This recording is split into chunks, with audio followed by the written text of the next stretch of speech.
देश आजादी का अमृत महोत्सव मना रहा है और ऐसे में हापुड़ के धौलाना क्षेत्र के क्रांतिकारियों का जिक्र ना हो तो उनके साथ बेईमानी होगी। जब अंग्रेज पूरे देश में अपना आधिपत्य जमा रहे थे, तब धौलाना के क्रांतिकारियों ने उनसे लोहा लिया और ब्रिटिश हुकूमत के थाने को आग लगा दी थी, जिसमें ब्रिटिश हुकूमत के कई अफसर जिंदा जल गए थे। इसके बाद बेशक 14 क्रांतिकारियों को एक साथ फांसी दे दी गई थी, लेकिन उन क्रांतिकारियों के जज्बे को आज भी ब्रिटिश काल का जला हुआ थाना बयां कर रहा है। बताया जाता है कि 1857 की क्रांति का बिगुल जब बज चुका था, तब मंगल पांडे ने गाय की चर्बी युक्त कारतूस का बहिष्कार करके क्रांति की ज्वाला जला दी थी। महाराणा प्रताप के वंशज का क्षेत्र लघु मेवाड़ धौलाना के युवाओं में उबाल आ गया था। इसके बाद गुप्त रूप से गांव में सभा होने लगी थी और एक दिन क्रांतिकारियों ने अंग्रेजों के थाने में आग लगा दी थी और अंग्रेजी हुकूमत के अफसरों को उसी में जिंदा जला दिया था और जो भी अंग्रेजी हकीमत का अफसर मिला था उसे सबक सिखाया था। लेकिन उनके दरोगा ने गांव ककराना के बिटोरे में घुसकर अपनी जान बचाई थी और किसी तरह मेरठ पहुंचकर सारी दास्तां अंग्रेजी अफसरों को बताई थी। यह सुनकर अंग्रेज हिल गए थे और अपना खौफ बरकरार रखने के लिए धौलाना में हथियारों और तोपों के साथ पहुंचकर छावनी में तब्दील कर दिया था। उन लोगों की तलाश शुरू हुई जिन्होंने थाने में आग लगाई थी। इस पर 14 क्रांतिकारियों की सूची अंग्रेजों के सामने में पेश की गई। क्रांतिकारियों की सूची देखकर अंग्रेजी सरकार के अफसरों ने पीपल के पेड़ पर 14 क्रांतिकारियों को फांसी लगा दी थी। इसके साथ ही उनके साथ 14 कुत्तों को क्रांतिकारियों के साथ फांसी देकर उन्हें 14 क्रांतिकारियों के साथ ही दबा दिया था। जब मामला ज्यादा बढ़ता गया तो अंग्रेजों को धौलाना छोड़कर भागना पड़ा था। तभी से आज भी पुराने थाने पर कुछ लोग घूमने के लिए आया करते हैं।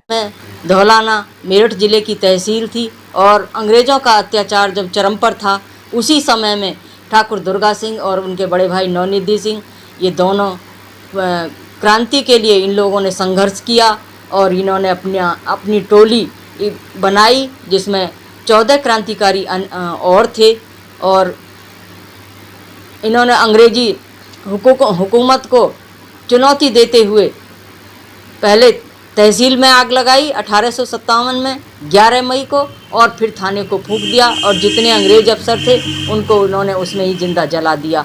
और जलाने के बाद में फिर यहाँ से अंग्रेज भाग गए और किसी की हिम्मत नहीं हुई कि वो दोबारा से धौलाना में आते।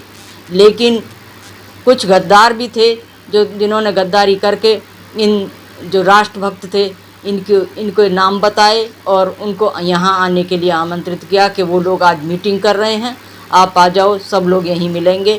तो दुर्गा सिंह अपनी जो घुड़साल है टप्पा उसमें मीटिंग कर रहे थे और इनके 14 क्रांतिकारी इनके साथ में थे।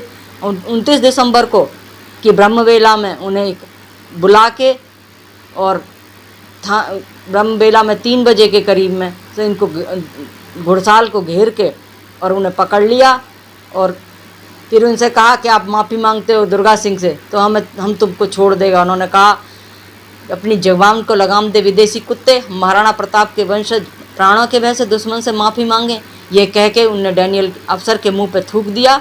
उन पे हंटरों की बौछार होने लगी तो जो हमारा घरेलू कुत्ता था उसने डैनियल नाम के अफसर को काट लिया, जिससे कि वो झल्ला गया और उसने 13 कुत्ते और पकड़ लाने का आदेश दिया और दुर्गा सिंह को फांसी पर लटका दिया। उसके बाद में उसने एक एक करके 14 क्रांतिकारियों को फांसी दी और फांसी दे कर एक एक कुत्ते को गोली मार कर वहीं गड्ढा खुदवाया और उस गड्ढे में डाल के और वो चले गए।